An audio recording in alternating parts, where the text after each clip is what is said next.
Retomando então o nosso estudo da Revista Espírita, mês de junho de 1861, nós terminamos no nosso encontro passado Comunicações Familiares de Além-Túmulo e nós iniciamos hoje Dissertações e Ensinos Espíritas. Temos aqui várias mensagens, né? A gente vai então seguindo aqui aos poucos, conforme os nossos trabalhos forem se desenvolvendo, mas essa já é a última sessão aqui do mês de junho. Devemos ter aqui umas sete mensagens, que são ditados espontâneos, né, só para a gente lembrar. E aí Kardec então vai organizando e publicando todo esse material, fazendo com que algumas dessas mensagens se tornem também bases da codificação, né, textos que foram publicados oportunamente em determinados capítulos da codificação. Né? Então vamos lá, seguindo aqui com o nosso trabalho de hoje. O primeiro texto, muitos os chamados, poucos os escolhidos. Bom dia, Didma, bom dia, embaixador. Vamos lá então, pessoal. Bom, no nosso trabalho de hoje, então, nessa primeira mensagem, só para a gente poder lembrar, era uma mensagem que foi obtida lá na sociedade. O senhor Dambel é o médium, né, que recebeu essa comunicação, e ela tem um peso muito grande, né, porque nós hoje estudamos esse conteúdo e ela foi publicada exatamente na sociedade onde se reuniam naquela época aqueles que eram os grandes representantes dos trabalhos para a fundação da doutrina espírita aqui no nosso mundo. Portanto, nós encontrávamos ali, além de Allan Kardec, né, outros grandes trabalhadores, todos eles ali, né, envolvidos, né, pelos espíritos, que também trabalhavam com esse propósito de trazerem esses ensinamentos para o mundo, aqui para o nosso mundo material.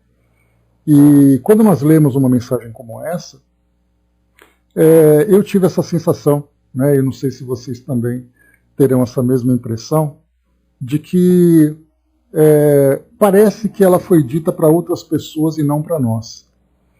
Porque aqueles trabalhadores que traziam, né, aquela grande envergadura para essa missão, para essa tarefa, né, que então espíritos missionários que reencarnaram com o objetivo de organizar esses ensinamentos, de se transformarem em canais de comunicação com o mundo físico, entre o mundo físico e o mundo espiritual.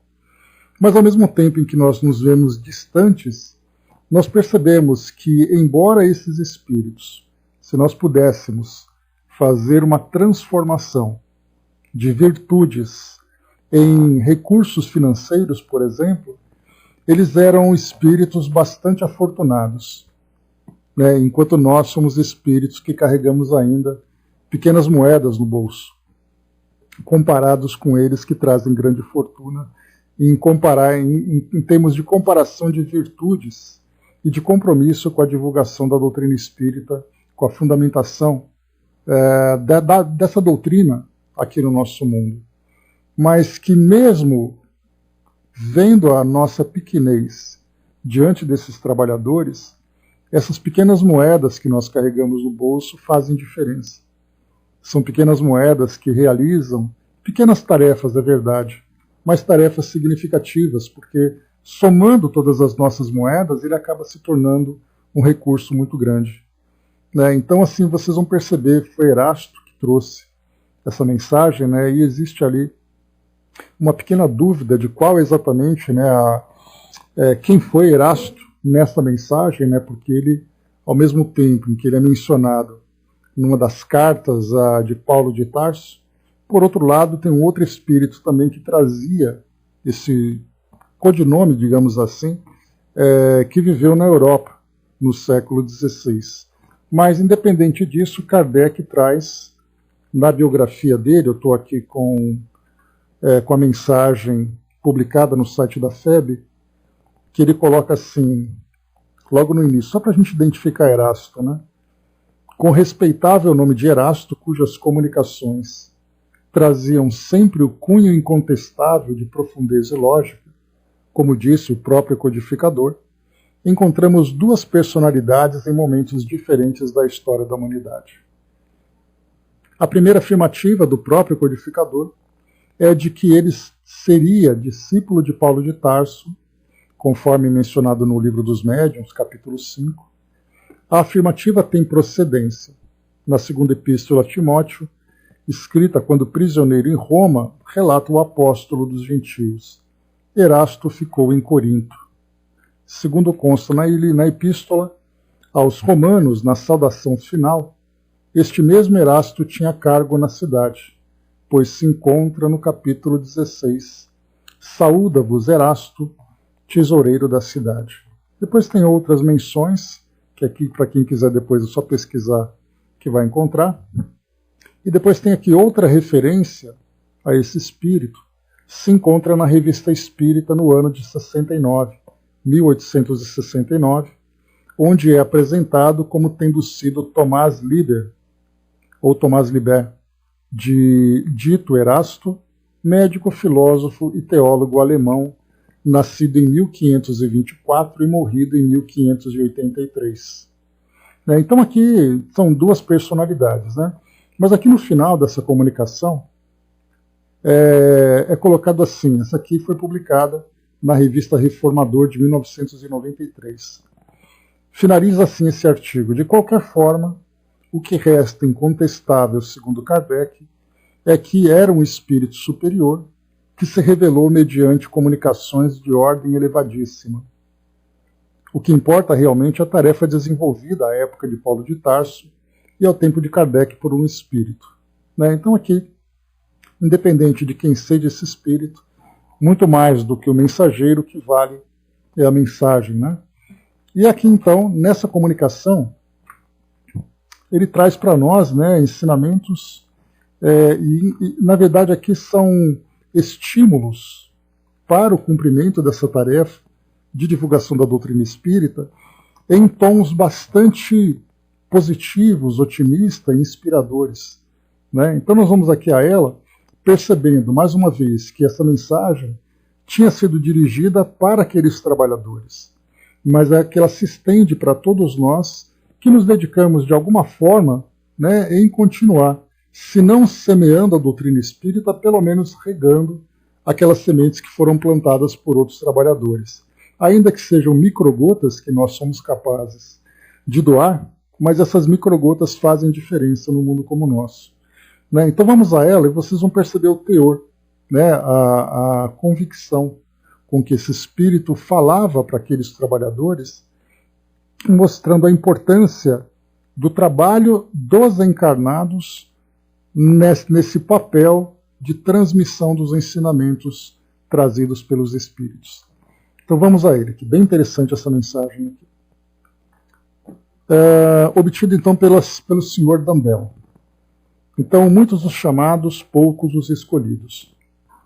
E só para lembrar também, para complementar, essa mensagem foi publicada também no Evangelho segundo o Espiritismo, no capítulo 20, item número 4, lá com o título Missão dos Espíritas. Então, lá na parte das instruções dos Espíritos. Então diz assim: esta máxima evangélica deve aplicar-se com muito mais razão nos tempos atuais do que aos primeiros dias do cristianismo. Como efeito, já não escutais o ruído da tempestade que há de arrebatar o velho mundo e abismar no nada o conjunto das iniquidades terrenas?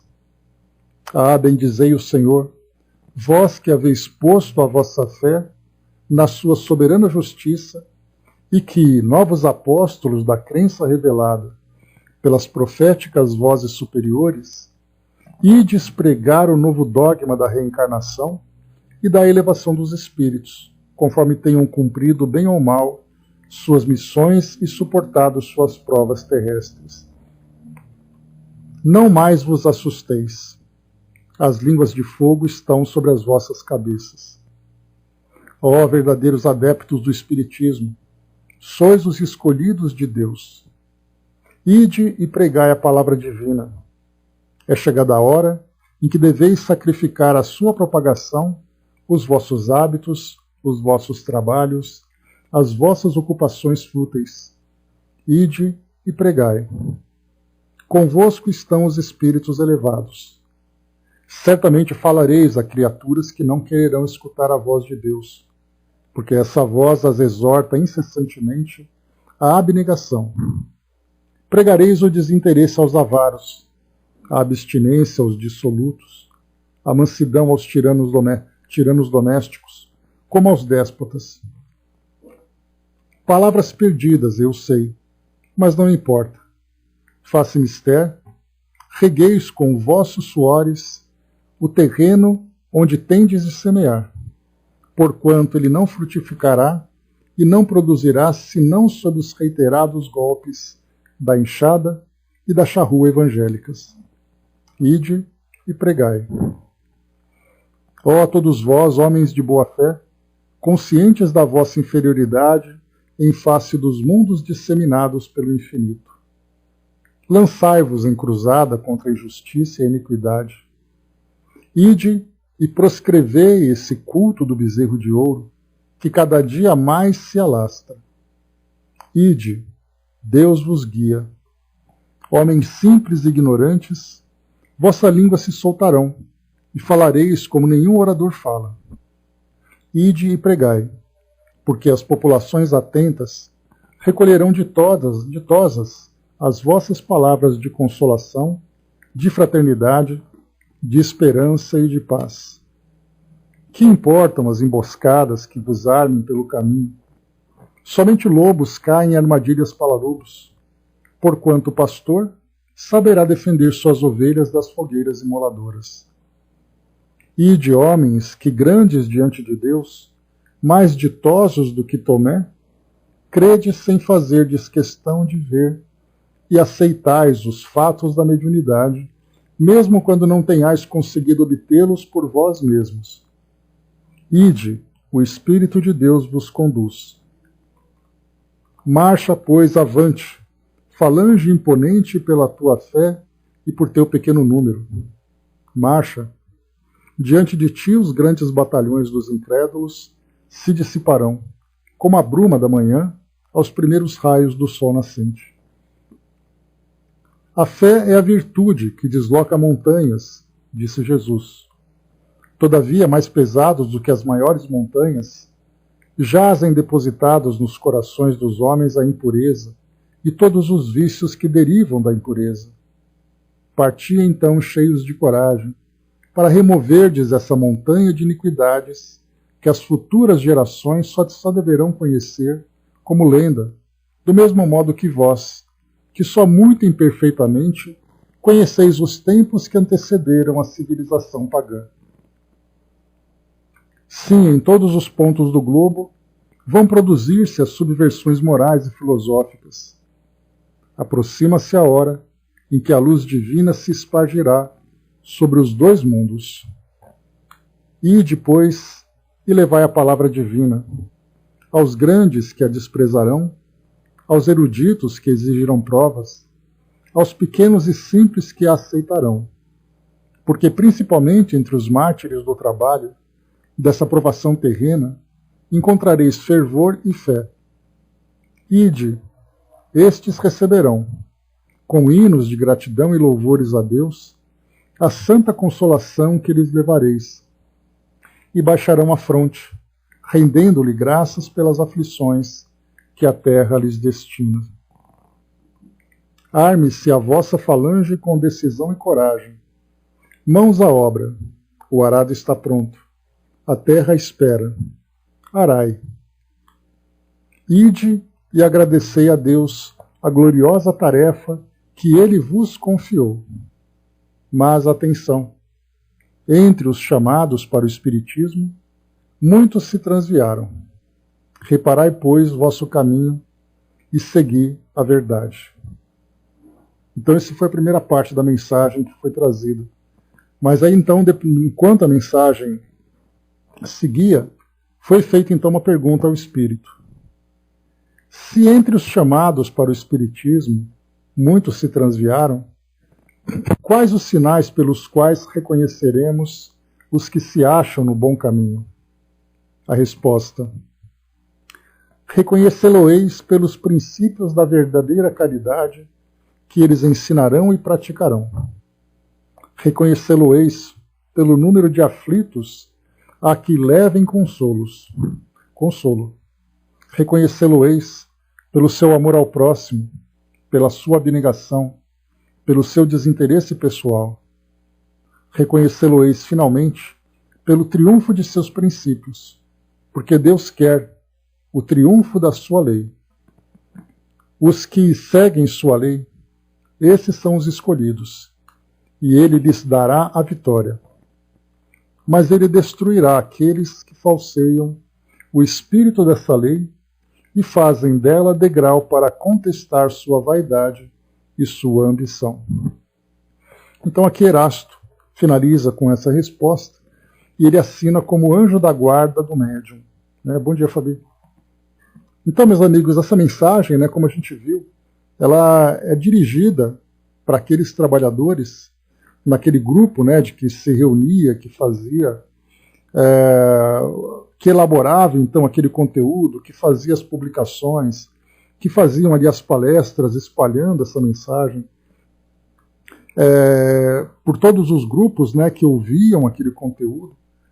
E aí então a gente ouve uma mensagem como essa, nos chamando para a pregação, e quando ele diz assim, principalmente, quando ele coloca aos espíritas, de um modo geral, e de um modo geral também, nós, espíritas, temos um objetivo de abraçamos a doutrina espírita como uma ferramenta de fortalecimento pessoal.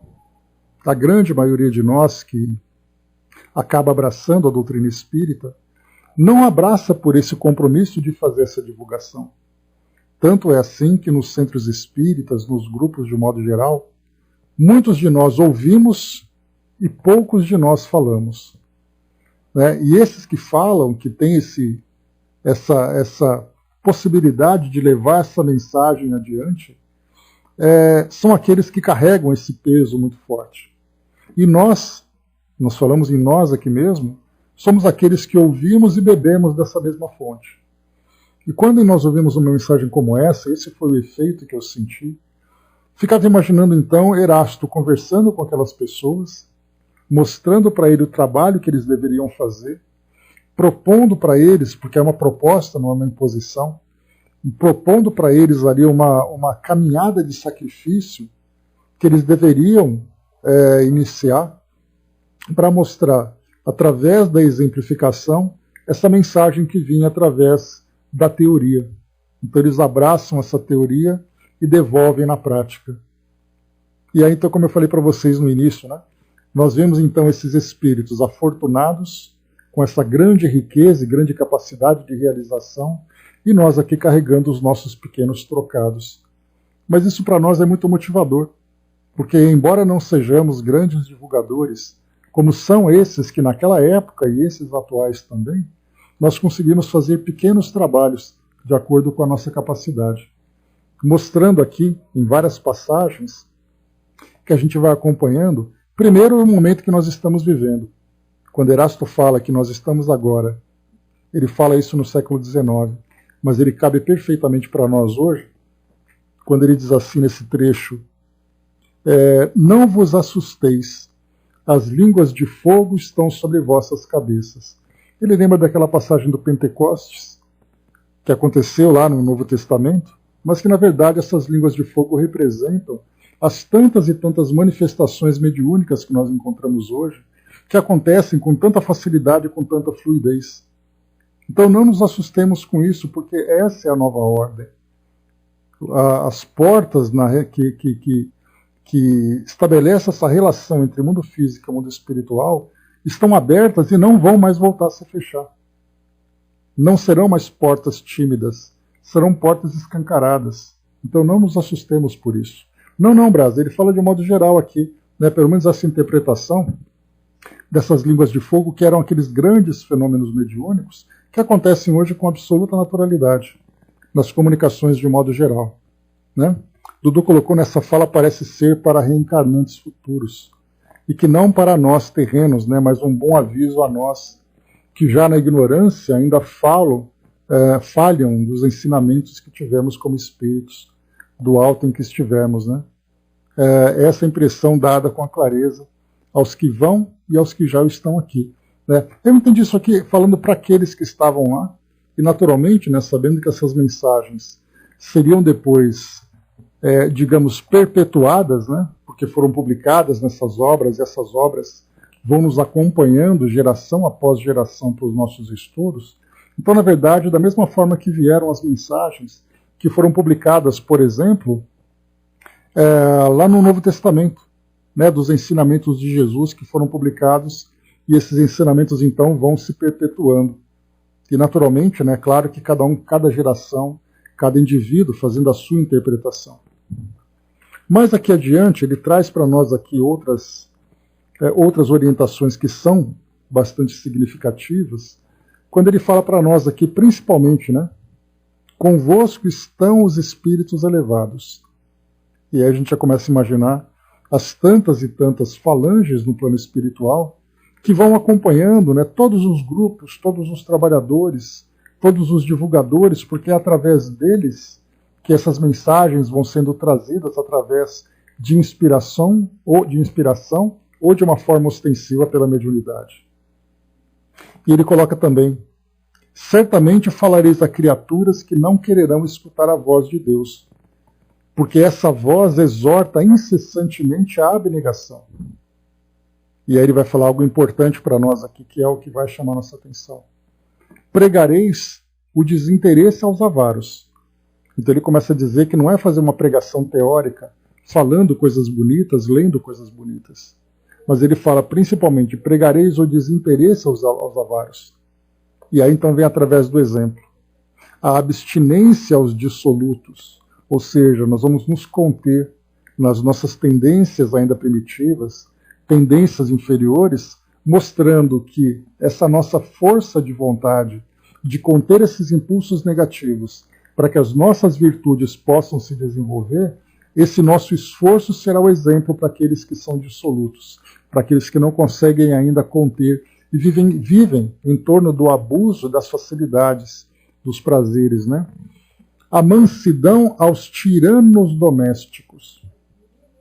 Então ele não fala dos tiranos de nações, ele fala dos tiranos domésticos.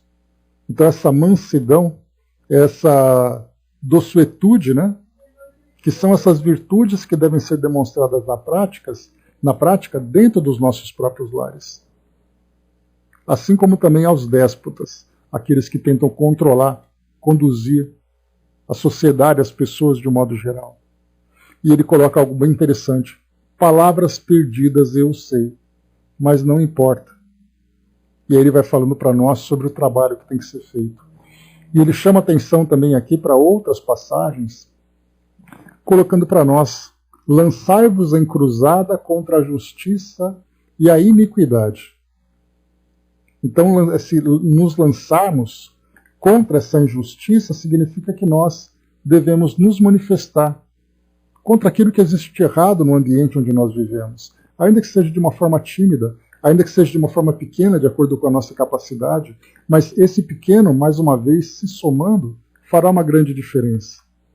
Fala sobre ide e proscrevei, ou seja, vamos banir esse culto ao bezerro de ouro, que é exatamente esse culto falso que acontece inclusive dentro das próprias religiões.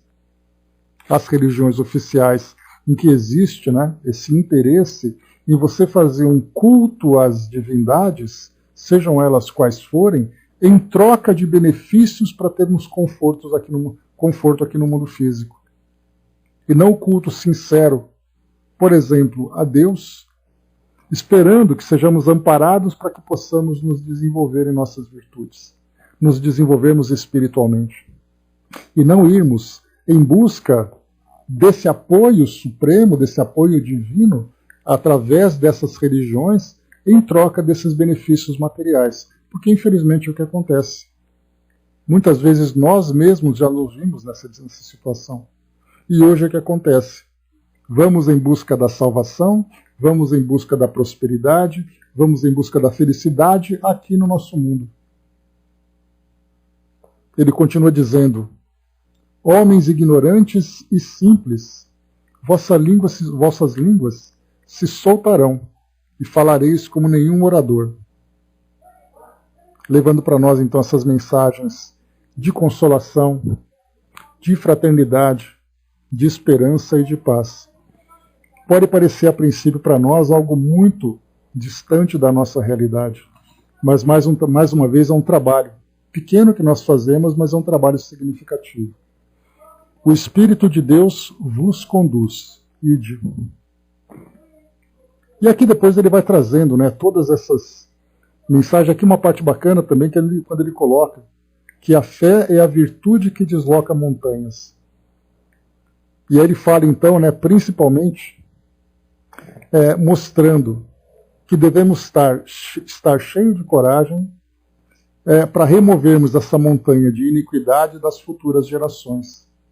Porque através dessas transformações que o mundo vai sofrendo, as futuras gerações não terão contato com aquilo que acontece no nosso mundo hoje. Com a falsidade, com a desigualdade, com a corrupção moral, corrupção material, seja lá como for. Mas nós vemos isso hoje, mas que a futura geração não terá condições, não terá merecimento para ver, porque já conseguiu a transformação. Do mesmo modo que nós hoje lemos de um modo muito distante o que acontecia nos tempos passados. Alguns entendem e sentem o verbo, outros só entendem, muitos só ouvem. Então é de uma forma bem graduada que a gente vai vendo essas mudanças, né? E depois ele vai trazendo para nós aqui também dessas questões, principalmente, quando no final ele diz assim, né? Ele vos confiou, mas atenção, entre os chamados para o Espiritismo, muitos se transviaram. Reparai, pois, o vosso caminho e segui a verdade. E nesse transviar significa também, da mesma forma que aqueles que buscaram no Espiritismo o interesse pessoal, o interesse material, continuamos nós ainda, na grande maioria, entre aqueles que buscam no Espiritismo a força simplesmente para seguir o caminho, sem aquele compromisso de querer fazer mais do que estar ali sentado ouvindo a mensagem para poder se equilibrar, se fortalecer. Por isso foi perguntado aqui, entre esses chamados, por quais sinais nós podemos reconhecer aqueles que se acham no bom caminho? E aí então ele traz aqui algumas marcas, que se nós aqui não temos grandes marcas, né, esperamos pelo menos ter ali alguns arranhados dessas virtudes para mostrar que pelo menos estamos no bom caminho. Né? Quando ele diz assim, reconhecê-lo-eis pelos princípios da verdadeira caridade, que eles ensinarão e praticarão. Ontem mesmo, nós estudando lá no nosso livro, que eu sempre esqueço o nome dele, o nosso livro Caminhos de Volta, nós falamos sobre virtudes, né? Nós falamos sobre caridade, naquela mensagem que tratava exatamente desse tema, que foi a mensagem A Questão da Caridade.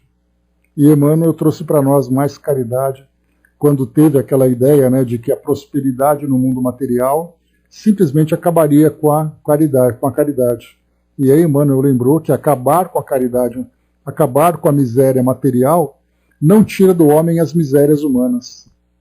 E essa caridade moral que vai fazer o efeito de acolher o sofrimento, a angústia, a solidão, as dores morais que as pessoas vivenciam. E depois aqui então no final, ele continua dizendo, além dos princípios da verdadeira caridade, ele coloca, reconhecê-lo-eis pelo número de aflitos a que levem consolo, pelo seu amor ao próximo, pela sua abnegação, pelo seu desinteresse pessoal. E finalmente pelo triunfo de seus princípios. Porque Deus quer o triunfo de sua lei. Os que seguem sua lei esses são os escolhidos, e ele lhes dará a vitória. Então a gente vê assim que é um trabalho longo que nós temos que percorrer. Chegamos até a falar aqui num dos comentários de Emmanuel, para aqueles que já têm aquela sensibilidade no coração de ver as dores do mundo. E nessas dores do mundo a gente trouxe como exemplo aqui dois expoentes da nossa sociedade contemporânea, Madre Teresa e Chico. E nós vimos assim, né, qual a distância em que nós nos encontramos desses espíritos. Estamos bem distantes, né, mas nós estamos aqui trabalhando dentro do nosso espaço, dentro das nossas condições. E aqueles que trazem então essa missão de fazer essa divulgação, certamente fazem parte daquele grande grupo de indivíduos que estão sendo amparados no plano espiritual para divulgarem essa mensagem. Né? Então, se nós não somos grandes divulgadores, somos pequenos pelo menos para fazer ali a divulgação através do nosso exemplo. Né? E aí, lembrando mais uma vez aquela mensagem que diz assim para nós que muitas vezes nós somos o único evangelho que alguém leu na vida. E exatamente esse evangelho será lido através daquilo que nós fizermos, daquilo que nós demonstrarmos, daquilo que nós dissermos. Né? Então esse é o trabalho que nós temos que fazer. Para muitos de nós esse caminho começou agora, para outros é um caminho que já vem de longa data, espíritos que já trazem, né, essas virtudes sendo desenvolvidas em encarnações anteriores. Nós começamos agora dando os primeiros passos, mas estamos dando os primeiros passos já numa direção focada, já naquele objetivo, né, de fazermos trabalhos pequenos, mas trabalhando naquela mesma direção. Então Erasto trouxe essa mensagem para aqueles então trabalhadores. E por isso então essa mesma mensagem, ela foi intitulada, mais uma vez aqui em cima, ela foi intitulada Missão dos Espíritas, lá no Evangelho segundo o Espiritismo. Né? Então, busquemos essas inspirações, né, para fazermos aqui o nosso pequeno trabalho de formiguinha. Então essa aqui é a nossa primeira mensagem de hoje. A outra mensagem que vem na sequência, Ocupação dos Espíritos. A médium Senhora Costel, também aqui recebida na sociedade. E é bem interessante essa mensagem. Ela foi trazida pelo espírito Marcilac, o espírito familiar da médium, e diz assim, então, vamos lá, ocupação dos espíritos, que para nós é algo muito curioso, né? O que será que os espíritos fazem? Quais são as suas tarefas, suas ocupações? Kardec já trouxe para nós essas informações lá no Livro dos Espíritos e também aqui na Revista Espírita. Porque, na verdade, a nossa grande curiosidade é o que eles fazem em termos de atividades. Né? E o que os espíritos respondem para nós é o objetivo deles fazerem as tarefas que eles fazem. Que esse objetivo é a transformação, o esclarecimento, o aprendizado, o crescimento. E cada espírito busca a ocupação que melhor lhe convém. Assim como também aqui no próprio mundo que nós vivemos. Nós vamos encontrar cada um de nós dentro de uma determinada área de ação, e o que importa para nós não é o que você faz, mas é qual é o efeito que isso que você faz provoca em você. Há aquele que tem um trabalho simples, há aquele que tem um trabalho mais elevado, um trabalho mais nobre perante a sociedade, mas afinal de contas, esse trabalho não resulta para ele algo produtivo. Muitas vezes ele se encontra restrito dentro de um trabalho doméstico, dentro de um trabalho pessoal, de um estudo que ele realiza, mas o que isso proporciona em termos de crescimento? Então a nossa curiosidade, como é natural, é saber exatamente como é o mundo espiritual e o que se tem para fazer no mundo espiritual. Mas a resposta que eles dão é, não importa o que você faça, o que importa é por que você está fazendo isso. Então aqui, ocupação dos espíritos. Só para pegar aqui, o Braço colocou para nós, perguntar a Dom Helder Câmara, o que ele faz no além. A resposta foi ajudando os católicos. Né? A gente viu essa parte tão bacana das orientações deles, né? Perguntando, olha, agora que o senhor está aqui conversando através da mediunidade, o senhor vai se tornar um espírita? Ele fala, não, continuo trabalhando com os católicos. Né? Esse que é a parte mais importante. Então vamos lá. Ocupação dos espíritos. As ocupações dos espíritos de segunda ordem, lembra que nós temos primeira, segunda e terceira ordem, né? A primeira ordem é dos espíritos já depurados, a da terceira ordem dos espíritos ainda primitivos, e de segunda ordem são dos espíritos medianos, né? Bom dia, dona Miriam.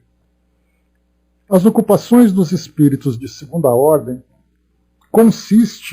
consistem em se prepararem para as provas que terão de suportar, por meditações sobre suas vidas passadas e observações sobre os destinos dos homens, seus vícios, suas virtudes, aquilo que os pode aperfeiçoar e levá-los a falir. Os que, como eu, têm a felicidade de ter uma missão, ocupam-se dela com tanto mais zelo e amor, quanto o progresso das almas que lhes são confiadas lhes é contado como mérito. Assim, esforçam-se por lhes sugerir bons pensamentos, ajudam os seus bons impulsos e afastam os espíritos maus, opondo sua doce influência às influências nocivas. Essa ocupação interessante, sobretudo quando se é bastante feliz para dirigir um médium e ter comunicações diretas, não afasta o cuidado e o dever de aperfeiçoar-se. Então, nessa primeira parte aqui, ele fala que o trabalho dele, então, é de trabalhar com os encarnados através do médium, trazendo boas inspirações para o médium e para aqueles que recebem as suas mensagens. Mas o fato do espírito ter esse papel não tira dele a incumbência de continuar se aperfeiçoando. E mais uma vez ali, as tarefas certamente são incontáveis, são infinitas. E cada médium, cada espírito vai escolher aquela tarefa que para ele é produtiva, é proveitosa para que ele possa se transformar, para que ele possa crescer, para que ele possa evoluir. Então, nesse primeiro ponto que é colocado, o espírito, então, faz esse início do trabalho do seu projeto evolutivo. E esse projeto evolutivo inclui ele começar, então, a analisar quais são as suas necessidades, quais são as suas provas, quais são as suas expiações, se esse espírito vier a ter essa necessidade. Analisar aqui os homens nas suas tendências, para que ele próprio possa se fortalecer. Porque analisando os vícios, as virtudes dos homens dos quais ele fará parte, quando ele estiver encarnado. Porque é bem interessante, né? Ele vai dizer assim, olha, eu vou estudar a humanidade, o perfil da humanidade. E quando ele encarna, para onde ele vai? Ele vai fazer parte dessa humanidade.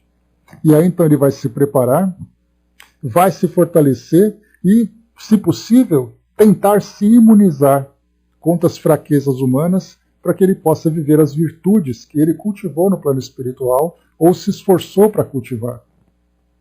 Depois ele segue. Não creais que o tédio possa atingir um ser que só vive pelo espírito e cujas faculdades tendem todas para um objetivo que ele sabe distante, mas certo. O tédio resulta do vazio da alma e da esterilidade do pensamento.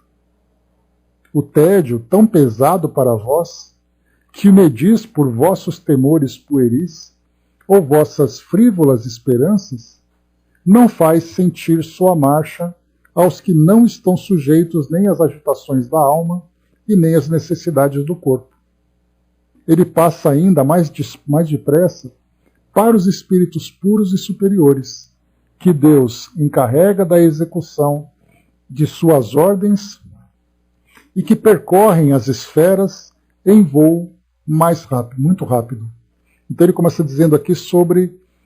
quando ele fala sobre o tédio que vai atingir um espírito, certamente aqui ele fez uma referência à ideia da ociosidade do mundo espiritual, que muitas vezes nós cultivamos como crença, como expectativa, né? Você vai para o mundo espiritual e você vai passar uma vida contemplativa por toda a eternidade. O que certamente seria um tédio, porque essa é a ideia. Você desencarna, e aí então você vai para o paraíso, nessa ideia do paraíso, quando o espírito não vai para aquela ideia infernal, para passar aquele tormento eterno, mas quando ele vai para esse paraíso, a pergunta é, vai fazer o que nesse paraíso? Quais são exatamente ali as suas atividades? Quais são as suas tarefas? E aí por isso ele deve ter colocado essa ideia, da ideia do tédio, da ociosidade, exatamente por desconhecermos a realidade do plano espiritual. Porque ele coloca, não creais que o tédio possa atingir um ser que só vive pelo espírito e cujas faculdades todas tendem para um objetivo que ele sabe distante, mas certo. Então qual é o objetivo? Ele alcançar a sua depuração, alcançar a sua evolução. Ele sabe que é distante, mas ele sabe que é através desse trabalho contínuo, que mais uma vez, não importa o que ele faz, mas o que importa é o objetivo para o qual ele faz. Porque o espírito pode estudar, ele pode trabalhar, ele pode se desenvolver artisticamente, cientificamente, filosoficamente.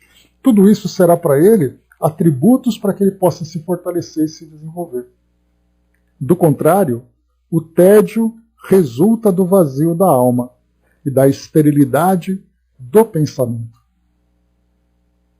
E esse desenvolvimento, soldado, não é apenas intelectual. Ele também vai ter aplicação moral para tudo isso, para que aí sim ele possa crescer. Então o tédio, na verdade, é um resultado daquilo que nós carregamos dentro de nós e vai nos afetar, tanto encarnado como desencarnado.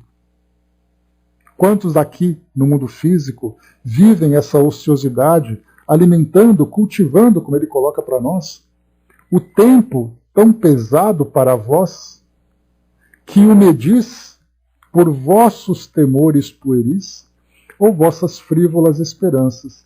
Então nós passamos o nosso tempo aqui no mundo alimentando essas ideias infantis, essas ideias, essas esperanças falsas, imaginando que o tempo vai trazer para nós aquilo que vai nos proporcionar algum tipo de satisfação, mas é uma satisfação do corpo, é uma satisfação dos vícios, das nossas tendências inferiores, e não aproveitarmos o nosso tempo para o nosso crescimento. Então, tanto no mundo físico como no mundo espiritual, cada um faz o seu próprio tempo. Como dizia Geraldo Vandré, quem sabe faz a hora, não espera acontecer. No mundo espiritual não é diferente.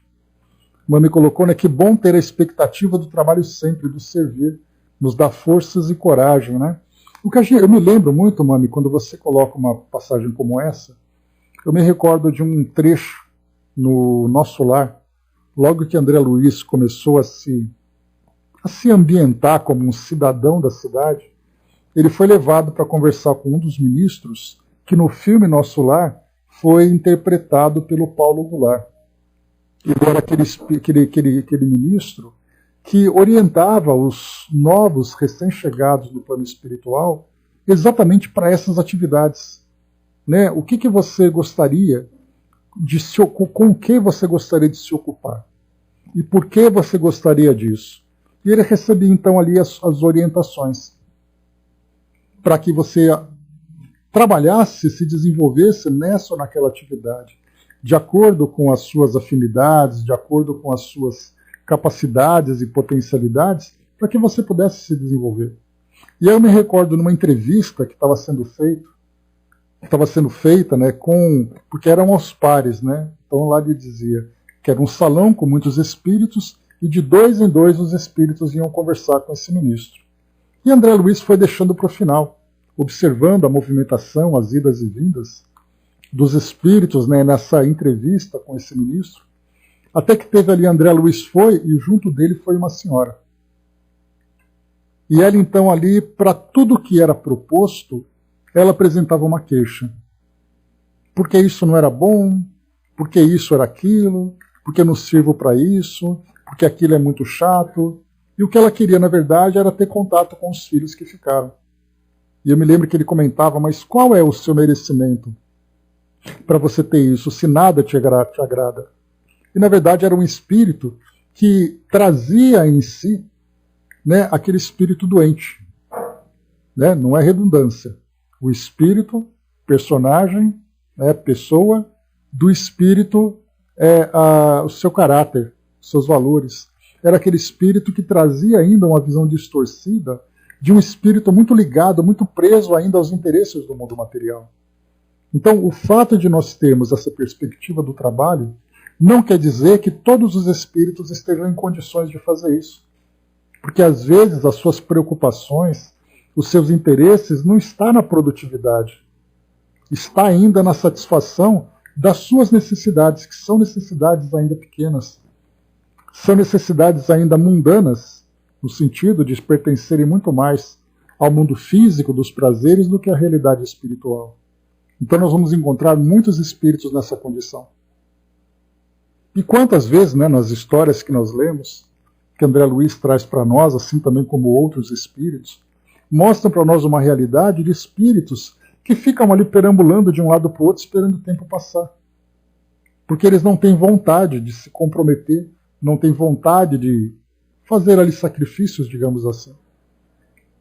Então dá a impressão de que para nós que temos essa vivência baseada sempre na vontade de fazer alguma coisa proveitosa, de aprender alguma coisa nova, dá a impressão de que chega no mundo espiritual todo mundo é assim. E por aquilo que nós lemos é o contrário. A grande maioria são espíritos ainda que chegam trazendo muitas dores, muitos sofrimentos, muitas preocupações e que não estão ainda em condições de se engajar com nada, a não ser de tirar esse peso, que na verdade é um peso que se transforma num vazio. Infelizmente nós encontramos muito isso, tanto no mundo físico como no mundo espiritual. São muitas, as feridas da alma, elas não cicatrizam com cirurgias, com remédios. As feridas da alma, elas cicatrizam elas desaparecem com um trabalho de transformação significativo que o espírito precisa fazer. E muitas vezes, como a gente tem acompanhado nessas histórias que nós estamos lendo, como por exemplo, no livro Nos Bastidores da Obsessão, que nós estamos estudando, espíritos que trazem essas feridas durante séculos. Durante séculos. E o fato do espírito, então, como nós temos acompanhado, né, do Dr. Teofrastos, que é o nosso personagem da vez, o fato dele dizer que vamos pegar como referência o Gregório, né, lá de Libertação, que já é um espírito que a gente tem a história concluída, né? A do Dr. Teofrastos, ela está se desenvolvendo ainda. Eu não sei qual é o final, porque eu não lembro do fim do livro. Mas no caso de Gregório, ele aceitou essa proposta de transformação. Aceitar essa proposta não é resolver os problemas. É ele começar ele iniciar a resolução dos problemas. E quanto tempo, depois dessa história longa, secular que ele também viveu, quanto tempo ele vai levar para se tornar um espírito plenamente equilibrado? A gente lembra, por exemplo, o próprio Emmanuel, quando ele conta a história há 2000 anos, que foi quando nós começamos a conhecer Emmanuel como um espírito que viveu aqui no nosso mundo, da sua história, e quanto tempo ele levou para se tornar o espírito que nós conhecemos hoje. Então tem aqueles espíritos que não iniciaram, tem aqueles espíritos que iniciaram como nós, que estão batalhando, trabalhando para alcançar esse equilíbrio, e tem aqueles espíritos que já conseguiram. E quando nós chegamos no mundo espiritual, existe ali uma grande quantidade daqueles que nem iniciaram ainda. E nós já vimos, né, aquelas legiões de espíritos que estão ainda presas, né, nas suas próprias dores. Né? O burilamento de si mesmo com o objetivo de vencer a si mesmo. Né? Pois é, são várias existências, não tenhamos dúvida. E eu não coloco às vezes, eu coloco sempre são várias existências. Porque muitas vezes nós ficamos durante muito tempo presos nesse círculo vicioso, e aí depois, gradativamente, a gente vai promovendo essa transformação. E essa transformação vai acontecendo de encarnação após encarnação. E aqui no final, ele continua dizendo para nós ainda. Então ele fala do tempo, que para nós é muito pesado, pelo fato de nós estarmos ainda alimentando os nossos medos e as nossas esperanças equivocadas, né? Faz com que nós não percebamos a marcha aos que não estão sujeitos nem às agitações da alma e nem às necessidades do corpo, porque esses espíritos já se desprenderam desses apegos. Ele passa ainda mais depressa para os espíritos puros e superiores, que Deus encarrega da execução de suas ordens e que percorrem as esferas em voo mais rápido. Então aqueles que já se desprenderam já estão voando alto, enquanto nós ainda estamos aqui, né, com as nossas asas atrofiadas ainda. Quanto aos espíritos inferiores, diz aqui para nós, especialmente os que têm pesadas faltas a expiar, o tempo se mede por seus pesares, seus remorsos e seus sofrimentos. Os mais perversos dentre eles buscam escapar fazendo o mal, isto é, sugerindo a maldade. Então experimentam essa áspera e fugidia satisfação do doente que coça sua ferida, não fazendo senão aumentar a dor. Assim seus sofrimentos aumentam de tal sorte que acabam fatalmente por procurar o remédio, que outra coisa não é que o retorno ao bem. Os pobres espíritos, que apenas foram culpados pela fraqueza ou pela ignorância, sofrem a sua inanidade, o seu isolamento. Lamentam o seu envoltório terreno, seja qual for a dor que lhes tenha causado. Revoltam-se, se desesperam, até o momento em que percebem que só a resignação e a vontade firme de volver ao bem podem aliviá-los. Acalmam-se e compreendem que Deus não abandona nenhuma de suas criaturas. Então, Marcilac é o espírito que assina para nós. Então, ele trata exatamente disso. Na condição dele, é aquele espírito que já tem a sua ocupação e já tem o seu objetivo.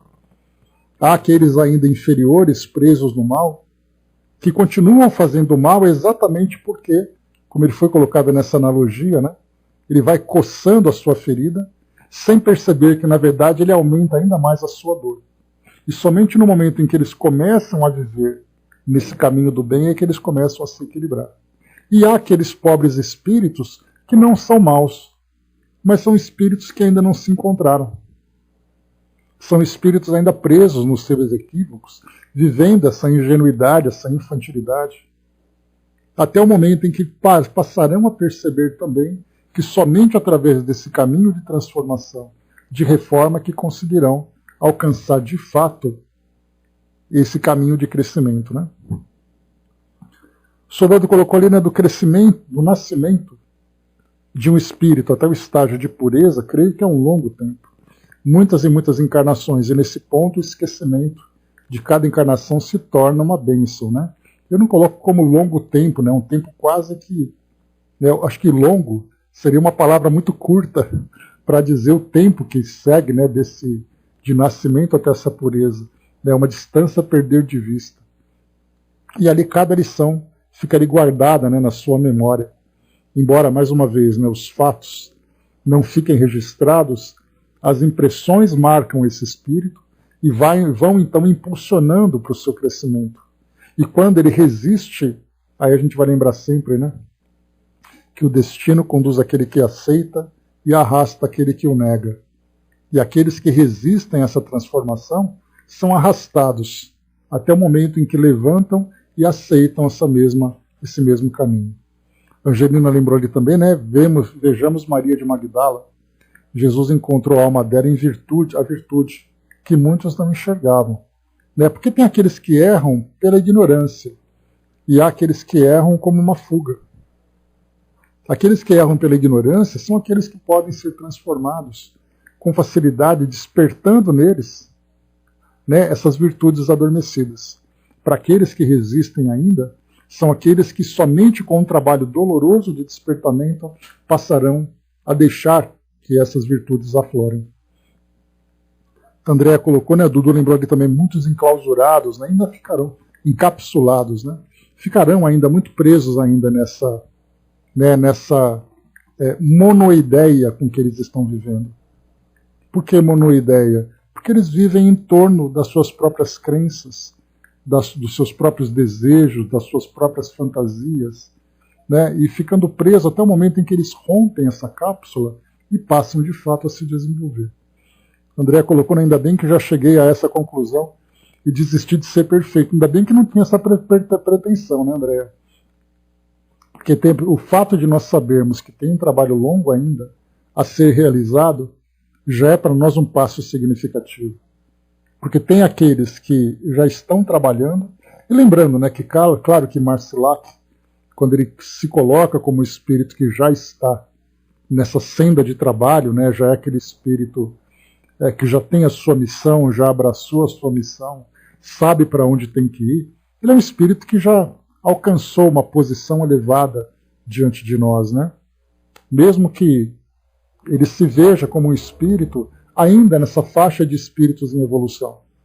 Mas nós, embora não estejamos no mesmo patamar, já estamos olhando na mesma direção. Exatamente, o Dínamo colocou agora, né?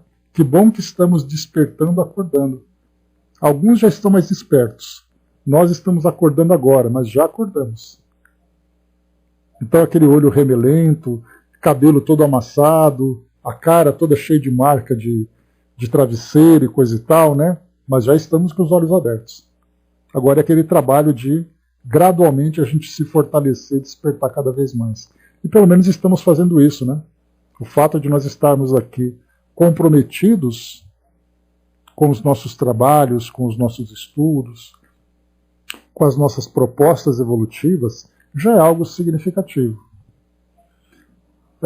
André colocou, né? Pois é, assim que entrei na doutrina pensei que ia desencarnar como espírito puro, doce ilusão, né? Pois é só se desilude quem se ilude, né, André? Então, assim, a desilusão para nós vem de uma forma positiva, porque essa desilusão faz com que nós coloquemos os pés no chão, né? Isso é muito bom, né? Agora é hora de levantar, né, Didman? Sair da cama e começar, então, mãos à obra. Então, pessoal, é isso, né? O nosso trabalho, o nosso estudo de hoje, então, trouxe para nós, então, essas duas mensagens, que estão bastante ligadas umas com as outras, né? Uma com a outra, né? Então, aqui para nós, né? Muitos os chamados, poucos os escolhidos, né? Então, ali são aqueles que chegam trazendo, né, uma bagagem, trazendo um conhecimento que vai auxiliar na transformação do nosso mundo. Outros estão ajudando na transformação, se transformando. Então, se a gente se colocar nessa condição, já está muito bom. Porque, assim, enquanto eu vou fazendo, né, eu penso muito assim, né, naqueles... quando a gente vê um documentário, por exemplo, como Médicos Sem Fronteiras, a gente vê aqueles espíritos, né, aqueles médicos profissionais que chegam naqueles acampamentos de refugiados e trabalham para ajudar aqueles indivíduos. Então são pessoas formadas, pessoas capacitadas, que chegam para fazer isso. Outros, embora façam parte dos refugiados, se coloquem também como pessoas doentes, procuram ajudar de alguma forma. Olha, eu estou doente, mas eu estou menos doente do que você. Então eu posso pegar uma colher de sopa e colocar na sua boca. Aí quando eu acabar, eu vou pegar o meu prato de sopa. Então assim, a gente aprende, né, a gente vai se transformando, ajudando na transformação, enquanto outros já transformados, ou melhores transformados, ou melhor transformados, fazem um papel de uma responsabilidade maior.